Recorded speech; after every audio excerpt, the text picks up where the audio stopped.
neonatus sama pemeriksaan fisik pada bayi, fisik lengkap pada bayi normal.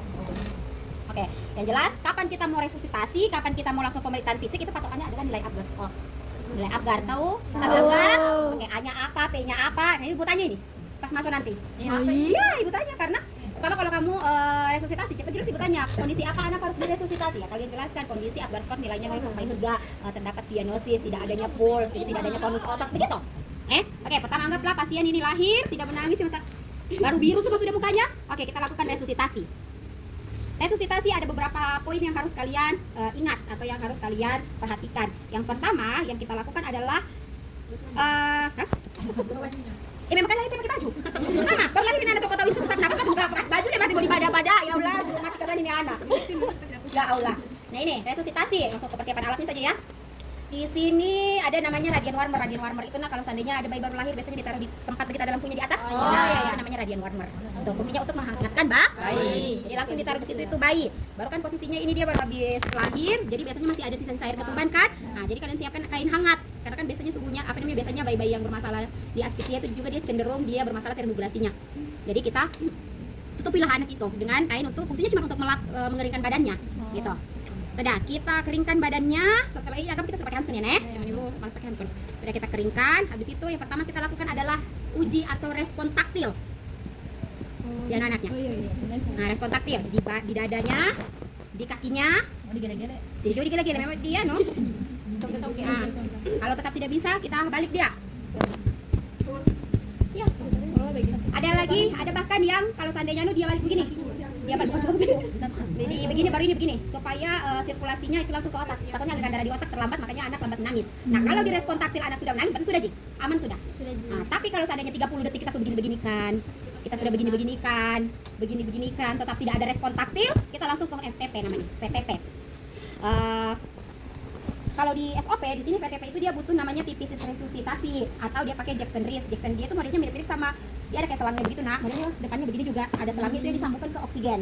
Tapi karena kita tidak punya, jadi kita pakai ini ambubek. Jadi nanti kelompok yang bikin SOP ini ganti ini alatnya yang ini ya, ganti alatnya yang si tipisis ini pakai jadi ambubek. Begitu. Baru oh ini sebenarnya juga harusnya ada oximeter untuk cek dia punya saturasi.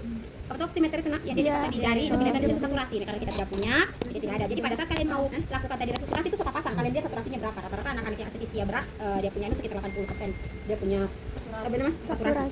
Begitu. Jadi respon taktil tidak ada, 30 detik respon taktil tidak ada, kita langsung ke VTP. Kita butuh alat ini namanya ambubek. Kita lakukan VTP, ventilasi tekanan positif. Anaknya kasih menghadap kau. Ini pasang. Ini terlalu besar juga kan mungkin punya toh. Ini pas di mukanya. Lakukan selama 30 detik. 1 2 3. Langsung cek. Habis 3 kali langsung cek lagi dia punya pulse, dia punya denyut jantung. Kalau seandainya masih kurang dari 100, kalau kalian cek kurang 100, lakukan lagi.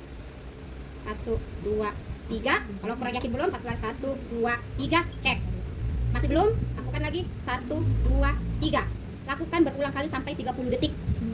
Kalau seandainya sampai 30 detik, kalau sudah pulsnya sudah di atas 130, warna tubuh bayi sudah tidak sesianos di awal, berarti berhenti sudah.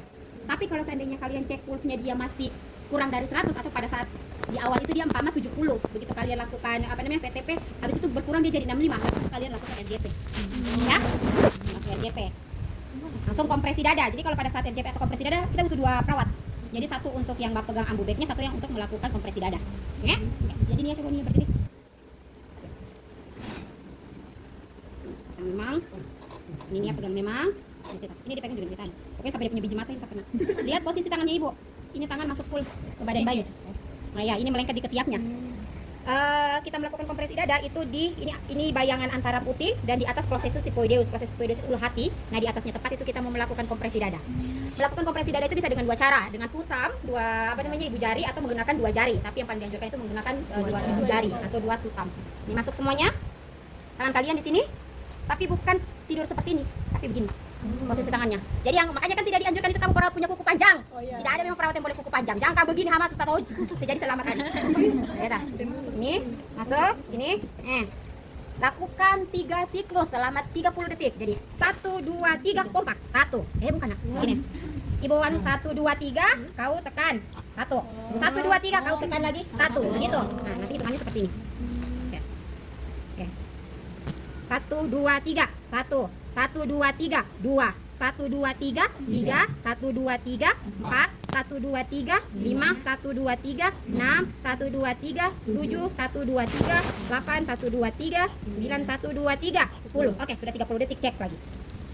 Langsung cek. Itu sudah 30 detik kita lakukan. Saat kalian melakukan kompresi dada, perhatikan dinding dadanya, nah, karena begitu saat kita melakukan penekanan biasanya ini agak lambat balik. Nah, kalau seandainya dia belum balik sempurna, jangan langsung kalian lakukan kompresi karena ditahan kan bisa jadi fraktur. Gitu. Dan saat kalian mau melakukan kompresi dada, penekanan itu hanya ada di jari kalian, bukan begini. Sedangkan orang yang melakukan RJP begini saja itu kekuatan di tangan, bukan di bahu, apalagi di badan. Nah, begitu juga ini pada anak. Ingat ini bayi nih, kasihan. Jadi cuman ini kekuatannya kamu hanya di sini, makanya dia tidak boleh miring begini. Kekuatannya tidak semaksimal kalau seperti ini. Gitu, ya. Kalau seandainya sudah dilakukan juga RJP tetap tidak biasanya kita pancing dengan obat-obatan. Dia biasanya diinjeksi lewat umbilikal. Biasanya obat itu dia dalam bentuk suatu zat yang jantung. Biar jantungnya kayak terkejut bisa memompa lebih cepat. Gitu. Jadi obat yang dipasang kalau seandainya kita sudah lakukan respon taktil tidak bisa, kita PTP tidak bisa. Kenapa aku telepon di kelasku? Minta izin nggak? Orang lagi menjelaskan. Kalau tadi di kelas cuma nanti biasa, boleh Jo. Ini kita lagi praktek, ini demonstrasi. Jadi kalau seandainya taktil tidak bisa, kita ke VTP, ventilasi tekanan positif, tidak bisa, baru kita lakukan kompresi dada, RJP. Tidak bisa kompresi dada, baru kita lakukan drug atau pemberian obat melalui umbilikal untuk supaya merangsang kinerja dari otot jantung. Gitu. Drug tidak bisa, baru kita lakukan intubasi. Intubasi itu yang masuk langsung ke orofaring. Ada alat yang dimasukkan ke bayi itu, jadi tidak ada lagi. Jadi kayak saluran pernafasan atas tidak terlalu berusaha lagi untuk oksigen. Jadi dia langsung ke trakea, bisa langsung ke paru-paru. Gitu. Masalah pernafasannya langsung bisa teratasi. Gitu.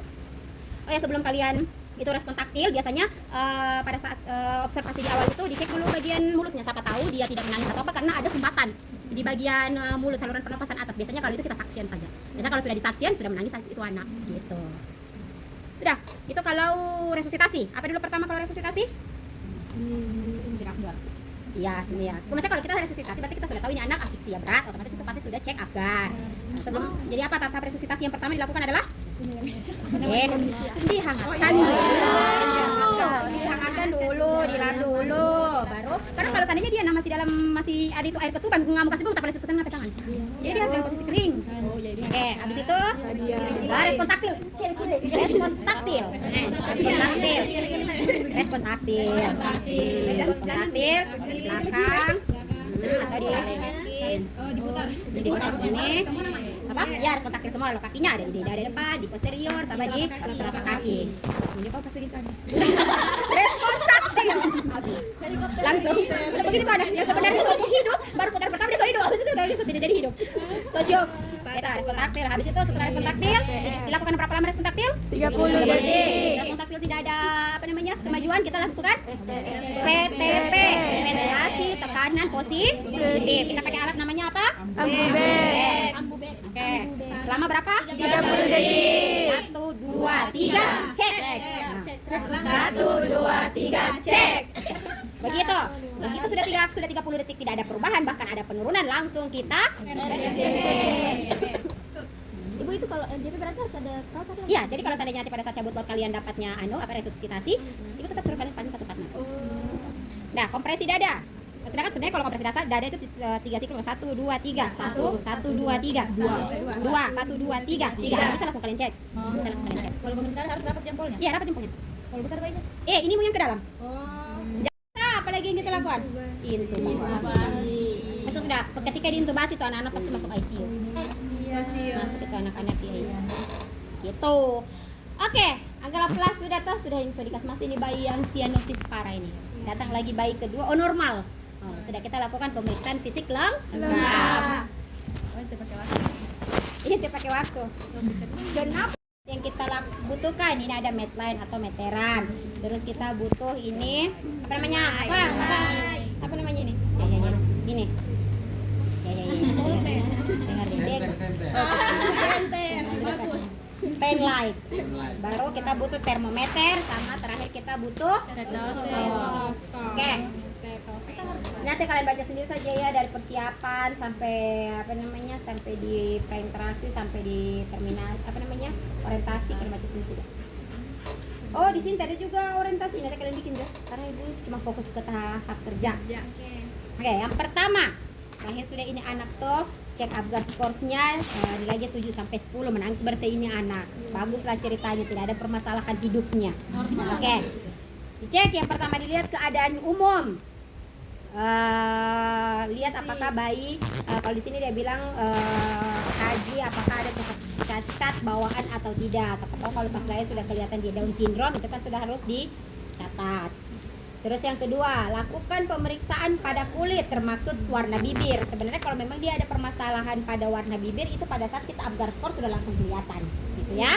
Nah, warna kulit, situ dilihat apakah dia hiperbilirubin atau tidak. Nah, itu kita cek. Jadi habis lihat keadaan umum, cek warna kulit, baru cek apakah bayi menangis atau tidak. Ya sebenarnya poin pertama masih berhubungan erat sama Apgar. Habis itu setelah kita cek itu Apgar bagus, sudah nilainya 7 sampai 10, kita timbang. Ini anak, siapa tahu dia cukup bulan tapi dia BBLR kan? Bisa jadi timbangannya 2499 kan? Itu kan itu BBLR tuh? Iya. Satu ons. Nah itu kita timbang dia. Nanti bagaimana prosedur penimbangan yang baik dan benar itu kalian belajar di SOP-nya Ibu Andi, bukan bagiannya Ibu itu. Oke, terus setelah kita lakukan penimbangan berat badan, kita TTV. Kan itu kan kalau kita baca pemeriksaan yang atas kan yang jelas yang pertama Apgar Scores dulu, baru habis itu timbang berat badan, tinggi badan, panjang badan, baru habis itu kita TTP untuk kita lihat apakah ada masalah di respirasinya kah, di nadinya kah, tekanan darahnya atau di suhunya. Nah, kalian lakukan pemeriksaan TTP, tapi kita skip saja di sini. Habis waktu dia bilang kalau pakai lagi TTP. Sampai sholat tahajud kita di sini. Tidak, cuma sebutan saja karena biar bisa dicentang di situ kan. Oke, setelah itu, setelah TTV, kepala. Dari kepala dulu kan pemeriksaan fisik head to toe dari ujung kepala sampai ujung kaki. Dari ujung rambutmu sampai ujung kakimu semuanya aku periksa. Gitu, oke. Di bagian kepala yang perlu dilihat itu adalah lihat kita ukur lingkar kepala. Rambut dia botak atau tidak? Lihat bebek lagi nih, jatuh salah tadi ke kelas A. Ini nih pakai sentimeter, bukannya desimeter. Jadi mulai dari 0 ya Mbak. Soalnya tadi saya dia mulai dari 150. Tuhan. Dia tuh kasihan. Dari cara dimulai dari 0. Kita ukur dia punya lingkar kepala. Ini sebenarnya di Ibu Ani Mariani nanti SOP-nya. Cuman karena Ibu Anda jadi Ibu Likas lihat lah. Apa yang kita lihat di sini? Apakah dia hidrosefalus atau mikrosefalus? Kepalanya membesar atau mengecil. Nah, untuk rentang normalnya berapa? Itu dia setiap bulan ada sendiri dia punya rentang normalnya, Nak. Jadi nanti kalian bisa browsing sendiri kalau pada saat baru lahir itu berapa harus lingkar kepalanya, untuk laki-laki berapa, untuk perempuan berapa. Karena dia di setiap perkembangan usia anak dia itu harus bertambah juga lingkar kepalanya. Gitu. Jadi pada saat lain nanti kalian lihat rentangnya kalau di sini dia laki-laki itu 33 sampai 35, kalau perempuan 32 sampai 35. Gitu. Itu rentang normalnya kalau baru lahir. Itu 1 bulan sampai ke 24 bulan nanti kalian lihat lagi nilai anunya. Tanya lagi Ibu. Oh tidak lah, ya apa pekerjaan. Tapi boleh juga jadi Coba cara yang menarik Ibu. Ibu, kita kan timbang bayi lah kita. Iya. Kita fokus ke pempis pemeriksaan fisiknya. Sudah. Mana ini? Kepala. Itu dulu kita ukur. Habis itu yang kita cek adalah ini kepala tadi ini. Meliput besarnya, bentuknya. Dan namanya molding. Molding itu pas bayi baru lahir biasanya ada yang agak penyok di sini. Agak molding itu biasa terjadi kalau terlalu ada penekanan. Itu cek moldingnya. Bayinya pas lahir. Jadi pas ketika kita mengukur tadi itu pasti kelihatan kalau dia ada moldingnya. Jadi ukurannya sini agak peyang kan otomatis jadi lebih kecil lingkarannya toh. Jadi Mama kalau seandainya dia tidak di range 33 sampai 35 tapi kalau ada molding ya wajar karena ada si molding itu. Makanya di setiap pertumbuhannya, setiap bulannya itu dia ada lagi rentang ukurannya karena molding itu akan berangsur-angsur membaik dengan bertambahnya usia anak gitu. Sudah, di situ molding, ada lagi namanya sutura. Ini pas lihat gambarnya. Ini sutura. Ini batok kepala. Ini bagian yang putih-putih. Yang bagian putih-putih, nah itu namanya sutura. Sutura itu adalah ruang antara frontal, parietal. Nah, itu yang harus kalian perhatikan pada saat kita melakukan pengukuran lingkar kepala. Kalau ukuran kepalanya kecil berarti kita bisa asumsikan kalau suturanya melengket. Melengket dia ini. Karena kan normalnya dia harus ada jarak. Tapi kalau seandainya dia suturanya melengket, ini yang akan berpotensi kalau melengket dia tidak ada jarak sama sekali. Melengket, semua tulang frontal oksipitang ini melengket. Ini yang kedepannya akan menyebabkan si anak mikrosefalus. Ukuran kepalanya kecil, ada yang biasanya besar, kemukanya kecil kali kurang tapi badannya besar, itu yang menyebabkan dia mikrosefalus. Terus perhatikan lagi, kalau seandainya dia besar ukuran lingkar kepalanya, bisa kita curigai kalau suturannya dia terlalu lebar. Nah, bisa jadi renggangnya ini lagi terlalu renggang. Kenapa dia bisa terlalu renggang? Bisa jadi karena ada cairan di dalam otaknya. Nah, fungsinya sutur ini kan suturan ini dia dia bukan elastis, dia akan berkembang seusianya bayi. Makanya ukuran lingkar kepala setiap bertambah kan. Ketika dia terlalu melekat, ini tidak akan membesar kepala bayi, makanya mikrosefalus. Kalau dia ada cairan di dalam, semakin membesar kepala bayi. Begitu. Dia normalnya dia tidak terlalu renggang dan tidak terlalu rapat. Begitu, itu sutura. Jadi kalau dia tidak terlalu rapat atau dia proporsional, itu dia pasti lingkar kepalanya di batas normal. Kalau kurang berarti dia suturannya melengket, bisa menyebabkan mikrosefalus. Kalau seandainya dia renggang, terlalu renggang, itu bisa menyebabkan dia hidrosefalus. Itu bisa kelihatan ketika kita mengukur lingkar kepala. Berkepala. Di situ cek apakah dia ada caput succedanum. Caput succedanum itu kalau ada bayi baru lahir kayak kepalanya panjang sekali ke atas. Nah, itu namanya caput succedanum. Itu terjadi karena bayi terlalu lama di pintu. Dicek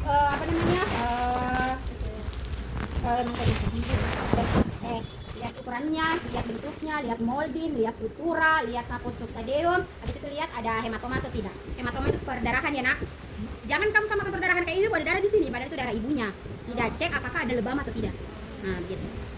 Sudah, habis kepala, telinga. Habis kepala kita ke telinga.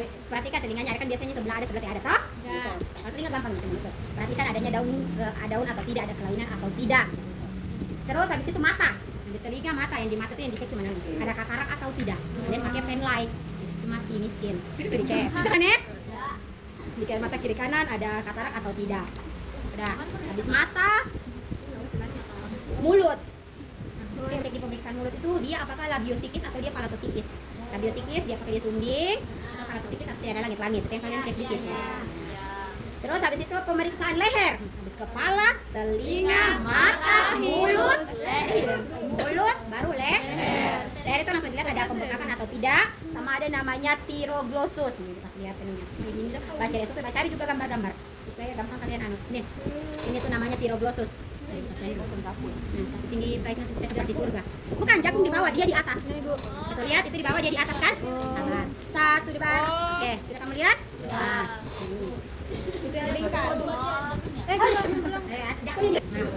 ini terjadi karena apa? Pada saat pembentukan janin itu kan kita pasti terbentuk juga kelenjar-kelenjar tiroid di dalam tubuh untuk menyokong sistem limfatik.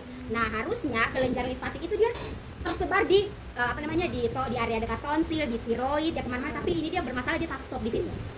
Kelenjar tiroidnya. Dia punya getah bening itu yang harusnya apa di tiroid, kan tiroid ada di sini dekatnya tonsil, atau dia ada juga di bagian ketiak, di bagian selangkangan, bagian-bagian yang memang kelenjar tiroid, kelenjar getah bening, atau dia mampet, dia taruh di tempat yang bukan semestinya. Nah, itu yang membengkak. Sebenarnya di awal kelahiran itu enggak ada biasanya enggak begitu ada manifestasi yang muncul, tapi ketika bertambah usianya itu bisa menyebabkan infeksi dan harus dilakukan pembedahan. Gitu. Jadi kalau seandainya sudah sudah diidentifikasi dari sekarang itu kan bisa kalau seandainya kalau pada anak ini kan diinspeksi saja sudah kelihatan. Tapi kalau seandainya bayi baru lahir biasanya kita harus pegang, kita harus palpasi bagian lehernya ada tidak massa di area sini. Di area sini kan Anda tahu jakun di sini dia di atas dia pas di bawah dagu itu nanti dia. Di bawah dagu juga. Itu yang kalian palpasi, ada tidak massa di area situ. Karena ada massa kita khawatirnya dia ada rigolosani itu. Sudah, itu mulut. Leher kan sampai mulut ini. Leher itu cek ada hematoma atau ada ductus tiroglossus. Habis itu lanjut pemeriksaan dada. Pemeriksaan dada. Kita lihat bentuk dadanya. Kalau yang kita cek itu apakah dia pigeon chest atau dia knee chest. Pigeon chest itu biasanya posisi dada bayi itu seperti dada burung terlalu ke atas. Nah, itu biasanya yang bermasalah pada sternumnya. Dia punya tulang iga ya, tulang rusuk. Biasanya tulang rusuknya itu terlalu biasanya ada pembekakan paru, akhirnya setiap kali dia mengambil nafas itu jadi membesar dia punya tulang. Jadi memang dia kelainan pada skeletal, pada tulang. Itu atau dia knee chest yang dia terlalu cekung lagi bentukannya. Dadanya itu yang kalian perhatikan, apakah dia pigeon chest atau dia knee chest. Pigeon chest dia cembung, knee chest dia cekung. Nah, cembung dan cekung. Itu dada, itu yang pertama, lihat bentuk dada. Baru habis itu lihat pernafasan retraksi interkostal. Kalau seandainya bayinya ada masalah pernapasan atau masalah pertukaran gas, pasti anaknya kayak kita kalau sesak nafas, tarik nafas panjang toh? Itu pasti bacekung di dada. Nah, itu yang kalian perhatikan. Kalau seandainya ada retraksi interkostalnya berarti anaknya kesulitan bernafas. Itu yang kalian perhatikan. Setelah itu perhatikan pernafasan cuping hidung. Kalau seandainya memang dia juga mengalami masalah gangguan pertukaran gas, pasti dia kayak gini. Kembang kepis hidungnya. Fungsinya supaya oksigen itu cepat banyak yang masuk, dia kayak.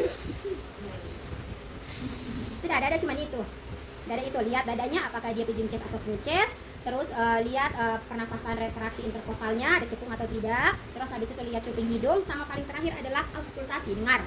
Kalau seandainya dia sudah ada pernafasan cuping hidung, dia sudah ada retraksi interkostal, biasanya suara nafasnya kalau udah wheezing pasti ada ronti gitu. Untuk lebih detailnya itu sebenarnya nanti kalian belajarkan di gadar. Di gadar saya kalau kalian ada atau tidak itu yang bunyi-bunyi nafas. Jadi ketika kalau dia sudah ada retraksi interkostal begitu kalian cek pasti ada bunyi nafas tambahan yang ada begitu atau yang kayak nah gitu. Terus habis bagian dada, jantung. Jadi dada itu ada dua, pernafasan dan jantung. Panjangnya. Nah, di jantung yang dilihat itu pertama itu pulsasi, denyutnya. Nah, denyutnya kan kelihatan sini, kelihatan juga biasanya di ubun-ubun, lihat itu denyutnya. Kalau seandainya dia pelan, dia terlalu pelan atau dia terlalu cepat. Ya kalau seandainya terlalu cepat dia takikardi, kalau terlalu lambat dia bradykardi kan. Tapi kalau seandainya itu dia pasti kelihatan pada saat di Apgar. Apgar itu langsung kelihatan kalau seandainya dia pelan, begitu kalian periksa pakai stetoskop dia di bawah 100, pasti dia punya pulsasi terlalu pelan. Habis itu cek frekuensi kan ada di juga di TTV. Bunyi jantung. Nah, bunyi jantung itu kan normalnya dia bunyinya bluk begitu. Jadi kalau seandainya begitu jadi cuma bluk-bluknya tidak terlalu kedengaran, berarti kita asumsikan bahwa ada masalah di dalam sistem kardiovaskularnya di jantung. Sudah, habis itu abdomen. Perut. So, keberapa itu? Kemana? Perut, lihat apakah buncit sekali atau tidak. Buncitnya abnormal atau tidak. Karena kalau seandainya pada bayi kan memang dia punya maksudnya bayi itu buncit, tapi ada yang memang betul-betul kelihatan besar sekali tidak pada anak umumnya. Nah, dicek apakah jangan maksudnya dicek kalau seandainya tidak, kalau seandainya dia abnormal kita asumsikan dia mengalami mungkin pembesaran hati, mungkin pembesaran limfa atau mungkin ada tumor di dalam abdomennya. Abdomen itu cuma itu. Habis itu pemeriksaan alat kelamin.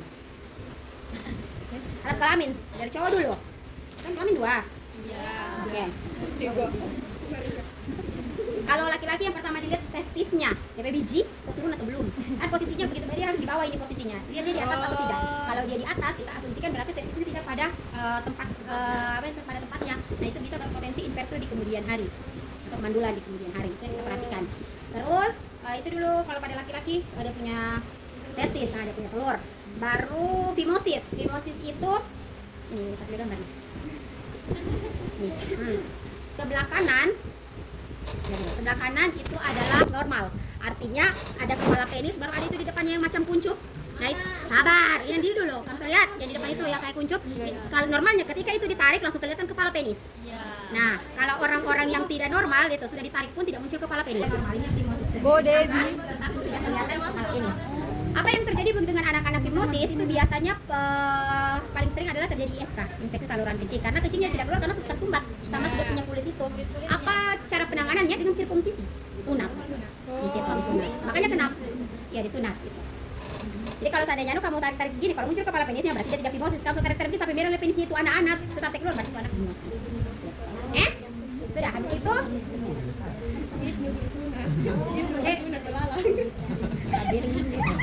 sudah habis itu habis cek fimosis itu kalau pada laki-laki ya, jadi lihat testis. Kalau pada perempuan lihat ada keluar cairan atau tidak dari vaginanya. Biasanya kalau keluar cairan biasa ada infeksi itu di di vaginanya sehingga muncul ke lendir atau keputihan yang tidak seharusnya. Kalau atau tidak lagi kalau sama perempuan selain lendir itu cek dia punya klitoris.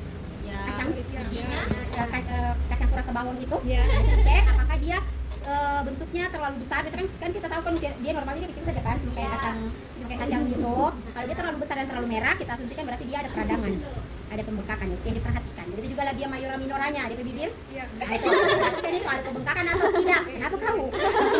Ini labia mayora minora ini enggak ada kemerahan atau tidak. Kalau seandainya ada kemerahan dan pembengkakan berarti ada peradangan. Bisa jadi ada infeksi. Terus habis kelamin itu kita langsung ke pantat. Di situ kita mengecek apakah dia atresia ani atau tidak. Atresia ani masih ingat apa? Oh Tuhan. Tidak ada. Ya biasanya dibuat dulu kolon atau lakukan pembedahan. Habis itu sudah terakhir, belum juga terakhir banget. Pemeriksaan tulang punggung. Nah, di pantat dia punya di bagian belakang sini. Dicek ada spina bifida atau tidak. Ini kasih lihat spina bifida. Nih, spina bifida itu kayak dari sini dulu. Dari sini dulu. Ini itu spina bifida. Ini terjadi karena penutupan sumsum tulang belakang tidak sempurna pada saat proses perkembangan janin. Nah, ini harusnya dia kan sumsum tulang belakang tertutup sama tulang tulang ekor, apa dulu di sini nih? Lumbal. Dia tak tutup sama lumbal. Nah itu tidak sempurna, akhirnya sumsum tulang belakang itu menembus keluar, itu yang jadi massa di sini. Penanganannya dengan apa namanya, operasi itu dipotong, terus itunya dikeluarkan, masanya itu dikeluarkan, terus ditutup lagi kembali. Cuman efeknya adalah kadar sumsum tulang belakangnya itu lebih kurang. Oh, yang patung dulu. Iya, yang betul. Habis punggung, ya anggota gerak tangan dan kaki. Yang pertama yang kita lihat dia apakah focomeria atau tidak. Focomeria itu apakah tangannya pendek atau kakinya pendek.